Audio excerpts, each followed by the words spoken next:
Hey guys, I'm Travis. And I'm Sherry, and we're here with RRB Realty. And today we're gonna give you guys a real fun project to do. We're gonna teach you how to make your own bucket garden. Now what I love particularly about this project is it's a great way to do some upcycling, which is where you take materials that we're gonna be throwing away and then you do something useful to them.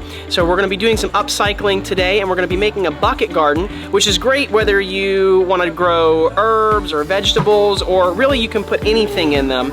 And they're also really great if you've got a small space. Maybe you live in an apartment or a condo and you don't have a big yard to grow things in. So this could be a great way for you to do some compact gardening. This is also for your family out there that's your home, the kids are around, and you don't know what to do for summer. What a great and fun project you can do by gathering them up from ages 5 to 13 to 99. Well, okay, not 99, but grandmas, grandpas can get involved, or just a neighborhood venture to clean up your neighborhood and put some beautiful gardening tips and some edibles that you could have for your household. Also, I wanted to mention these buckets that you see, they are from Domino's Pizza in the back. They use them to collect like caramel syrup and other stuff, and they just throw them away. So you've got these buckets, it's pretty free, those were free, but it's inexpensive. The plants were from Lowe's, got a great deal on the plants, and yeah, and you know, sometimes on these projects, when you look, sometimes you'll see a tutorial for this, they use red Solo cups. What we've actually done though is we have saved the pot that the plant comes in, and you're gonna actually use this, and you'll see this later in the steps, but this is gonna go in the bottom and this will act as your wick. So we're actually gonna even recycle or upcycle the pot that the plants came in. All right, so as you can see here, we have our completed bucket, and I'm just gonna show you what this looks like. So underneath, in our top bucket, we've got some smaller holes here that these are just drainage, so if it rains on top of our bucket, the water's not gonna sit in the soil and make a big puddle of mud soup.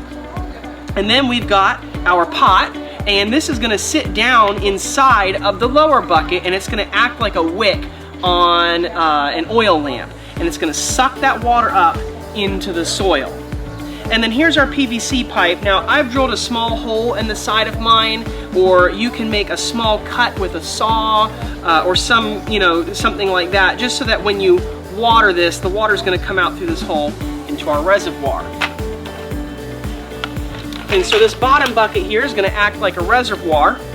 And in the side of it, we've got one final hole that's gonna have to be drilled, and this hole is going to keep the bucket from overfilling. So again, as is prone to happen in Florida, we get 3 inches of rain in an afternoon and our bucket fills up with water. Again, we don't want mud soup, so what's gonna happen is the water will drain through the soil into our reservoir and out our hole in the side.